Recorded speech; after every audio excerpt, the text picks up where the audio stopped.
When you open your eyes in the morning, you stand at the entrance to a completely new day. Yet, for most people, that first step is taken in haste. They reach for their phone, scroll through messages, check news, or dive into the noise of the outside world before they have even heard their own thoughts. This is why so many days feel rushed before they have truly begun. If you want to master your 24 hours, the first shift is to start with stillness, not speed. Stillness in the morning is not laziness. It's preparation, is the conscious decision to let your mind arrive before your body begins to move through the demands of the day. In that first hour, the goal is not to get as much done as possible. It is to become as present as possible. This is the foundation upon which everything else will rest. When you choose stillness, you are telling yourself, I will lead my day, not chase it. That stillness may take many forms. For some, it is sitting quietly in meditation, letting thoughts pass without grabbing hold of them. For others, it is breathing, deeply and slowly, reconnecting with the rhythm of the body. Some may walk in silence, observing the early light and the sound of the world waking. What matters is not the exact activity, but the quality of your attention. You are training yourself to hold focus, to feel your own mind before letting it be shaped by the outside. This first practice has a powerful effect. It slows the pace of your thoughts so that your actions later are deliberate, not reactive. It strengthens your ability to choose what deserves your energy and what does not. It creates a quiet space where clarity can emerge before the noise begins. Think of the mind as a lake. The surface is disturbed first thing in the morning. The reflection is broken and unclear. But if you allow the water to remain still, you can see deeply into it. That depth is where you find direction for the rest of your hours. People often say they don't have time for this stillness, yet they waste far more time later in the day correcting mistakes made in haste, calming themselves after reacting emotionally, or trying to regain focus after scattering their attention. The truth is, 10 minutes of stillness in the morning can save hours of confusion later. You cannot control every event that will come to you in the next 24 hours, but you can control the state you bring into those events. The world will try to rush you, but you do not have to begin by rushing yourself. When the day begins with stillness, it does not matter how loud the world becomes, you carry the quiet with you. Most people try to fit as much as possible into their day, thinking productivity is about volume. But there is a truth often overlooked. Not every task deserves your time. If you want to manage your 24 hours with mastery, you must identify the 3 daily essentials. These are not simply urgent tasks or items on a to-do list. They are the 3 actions that, if completed, will bring you closer to your deepest goals.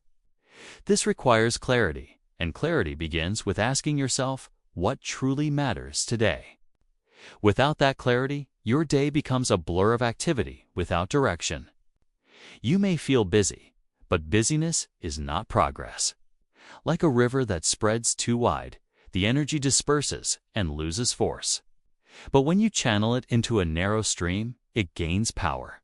In the same way, focusing your attention on the 3 essentials gives your day a clear current. Choosing them is an act of discipline. The mind often wants to do what is easy or comfortable, but the essentials are rarely the easiest tasks. They are the ones that require presence, effort, and sometimes courage. They may involve a challenging conversation, focused work on a long-term project, or a practice that develops your body and mind. By committing to these, you ensure that no matter what else happens, your day will hold value. It is important to select them before the day begins. If you wait until you are already in motion, the noise of demands will decide for you. The essentials are your anchor, and without them, you are easily pulled by the current of other people's priorities. This practice also builds trust in yourself. When you consistently complete what matters most, you stop doubting your ability to follow through. The mind becomes less scattered, and the hours feel more purposeful. even if unexpected events fill the day. You can end it knowing the most important work was done.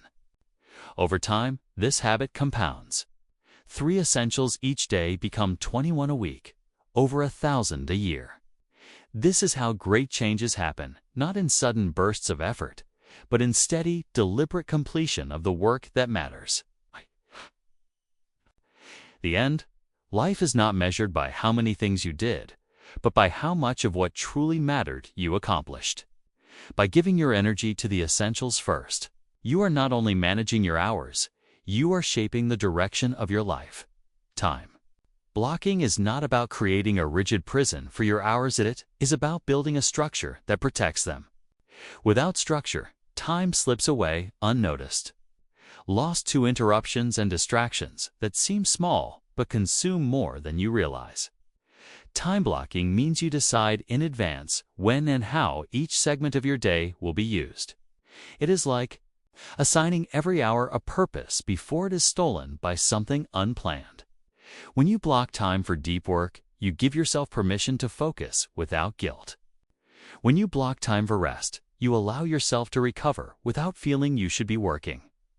And when you block time for learning, movement, or reflection, you prevent these vital practices from being pushed aside by the noise of urgency. The key is not to fill every moment with activity, but to make sure the moments that matter are protected from intrusion. For example, if you dedicate 2 hours in the morning to focused work, you defend that time as you would defend an important time meeting. You do not allow casual conversations, unnecessary scrolling, or random requests to enter it. You train the people around you and your own mind to respect that boundary. At first, it may feel unnatural to assign such precision to your day, but soon you will realize that without boundaries, time flows toward the easiest or most urgent activity, not the most meaningful one. Just as water takes the shape of the container it is placed in, your day will take the shape of the schedule you give it. Time blocking also teaches balance. When you see your day as clear segments, you notice if work is consuming rest, if rest is consuming growth, or if growth is consuming relationships. You can adjust before imbalance turns into exhaustion or neglect. This method is also a guard against decision fatigue. When you already know that from 9 to 11 you are writing, from 11 to 12 you are exercising, and from 2 to 4 you are studying, you do not waste mental energy deciding in the moment what to do. That energy is preserved for the task itself. Over time, your mind and body adapt to this rhythm. When the clock shows a certain hour, your focus naturally shifts to the activity assigned to it. You stop fighting yourself to begin because the habit takes over. This is how time blocking transforms from a simple scheduling tool into a powerful discipline, one that gives each hour a clear purpose, ensuring your 24 hours serve you instead of slipping away unnoticed. The loss of time rarely happens in great chunks. It is not usually a full day disappearing in one sudden act. It is minutes lost here and there, so quietly that you hardly notice. These are the thieves of time, and they do not always look dangerous. They appear in the form of endless scrolling, unnecessary conversations, checking messages every few minutes, starting tasks you never finish, or sitting in indecision while the clock moves forward without you. On their own, these moments seem harmless. But over days, weeks, and months, they form invisible holes in your schedule, where your hours silently drain away. To master your 24 hours, you must first see these thieves clearly. Awareness is the beginning of control. Keep a watchful eye on where your minutes are going. You may be surprised at how often you are pulled into actions that do not bring you closer to your goals, that do not add value to your life, and that do not nourish your mind or body. Once you identify them, you face a choice: protect your hours or surrender them. Protection requires both discipline and honesty. Discipline to turn away from what feels immediately pleasant but leaves you empty afterward. And honesty to admit when you are the one allowing these thieves in. It also requires replacing these empty habits with intentional ones. The mind does not like a void F. You simply remove an activity without filling the space with something purposeful. You will soon slip back into the old pattern if you stop scrolling but do not choose a meaningful action to replace it. The stillness will feel uncomfortable, and you will seek distraction again. This is why the removal of time thieves is not just about cutting out what is harmful, it is about filling your hours with what is worthwhile. Even small shifts make a difference. Choosing to spend 10 minutes stretching instead of checking your phone, or 5 minutes breathing deeply instead of refreshing your inbox, seems insignificant, but it reclaims fragments of time that would otherwise be lost. Over days and weeks, those fragments form entire hours, and those hours build into real progress. To guard your time, you must act like it is precious, because it is. Every minute you give away without thought is a minute you can never recover. The thieves of time are patient. They do not need to take everything at once, but once you become vigilant, once you begin treating your minutes as treasures, you will no longer let them be taken without your permission.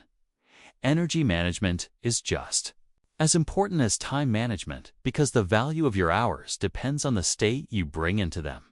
You may have a perfectly planned day, but if your energy is low, your focus will scatter. Your creativity will fade, and your discipline will weaken. This is why mastering your 24 hours begins with mastering the way you generate, protect, and renew your energy. The first step is understanding that energy is not constant, it flows in cycles. Throughout the day, there will be moments when your mind is sharp and your body is strong, and other moments when they naturally decline. Learning to recognize these rhythms allows you to place your most demanding tasks in the peaks, and your lighter or more routine tasks in the valleys. Fighting against these natural cycles drains you faster. Instead, work with them. This means not only paying attention to your mental and physical state, but also making choices that preserve your strength. Food, movement, rest, and mental focus are all part of this equation. What you eat can either sustain your clarity or cloud it. How you move can either awaken your body or leave it sluggish. How you rest can either restore you or leave you feeling more tired than before. And the quality of your attention, whether scattered across constant notifications or directed toward a single task, can either sharpen your energy or slowly erode it. Protecting your energy also means becoming selective with people, environments, and information. Certain conversations leave you lighter, others leave you drained. Certain spaces inspire focus, others distract you. Certain streams of information expand your thinking, others fill your mind with noise. The more aware you become of these influences, the more intentional you can be in surrounding yourself with what fuels you instead of what depletes you. Renewal is equally important. No matter how disciplined you are, you cannot run at full speed without recovery. Pauses, breaks, and periods of stillness are not signs of weakness. They are the maintenance that allows you to keep going with strength. Without them, exhaustion sets in, and even simple tasks feel heavy. Energy is the lens through which you experience time. When you are full of it, an hour feels like an opportunity. When you are drained, it feels like a burden. By learning to generate and protect your energy, you transform not just how much you can do in 24 hours, but the quality and presence you bring into each of those hours. Reflection is the final step in truly mastering your 24 hours, because without it, the lessons of each day are easily lost. Many people move from one day to the next without pausing to see what worked, what failed, and what could be improved. This is like sailing without ever checking your course. You may be moving, but you do not know if you are moving in the right direction. Reflection is the act of looking back with purpose, not with regret. It is a practice of reviewing your actions, your mindset, and your results to see the patterns that shape your life. Some patterns bring you closer to your goals. others quietly pull you away. Without reflection, you remain blind to both. The simplest way to reflect is to ask yourself 3 questions at the end of each day. What did I do well? What could I have done better? What will I do differently tomorrow? These questions keep you from drifting through your days without growth. They also create a sense of closure, allowing you to put the day to rest instead of carrying its unresolved unresolved weight into the next one. This practice does not require hours, just a few minutes of honest thought. You may write your answers down, speak them aloud, or simply hold them in your mind. What matters is not the form, but the consistency. Reflection sharpens self-awareness, and self-awareness sharpens decision-making. When you can clearly see how your actions connect to your outcomes, you make better choices with your time. You begin to recognize the traps you fall into and the strengths you can rely on. Over weeks and months, this becomes a powerful feedback loop. Your daily actions improve because you are learning from each one. And your results improve because your actions are more aligned. Reflection also deepens gratitude. When you pause to notice not only the challenges, but also the small victories and moments of beauty in your day, your relationship with time changes. You stop seeing the hours only as something to manage and start seeing them as something to cherish. In this way, reflection is not just about efficiency, it's about meaning. Time well managed but empty of meaning will still feel wasted. Time reflected upon gains depth because you see the story you are living as it unfolds. And when you are conscious of that story, you can choose how the next chapter will be written. In the end, mastering your 24 hours is not about filling every moment with activity. It's about living each moment with intention. It is about recognizing that time is not a limitless resource, and that every hour you spend is an investment in the life you are building. By setting clear priorities, creating structure, guarding against distractions, protecting your energy, and reflecting daily, you are no longer a passenger in your own day. You become the driver. This discipline does not happen overnight. It is shaped through consistent practice, small adjustments, and an unshakable awareness that once time passes, it never returns. The world will always try to claim your minutes, but you have the power to decide where they go. The choice is yours to spend your days reacting or to shape them with purpose. If you can master the minutes, you can master the hours. If you can master the hours, you can master the days. And if you can master the days, you can shape a life that is not only productive, but deeply meaningful. When you walk away today, remember, time is life. Guard it, honor it, and live it fully.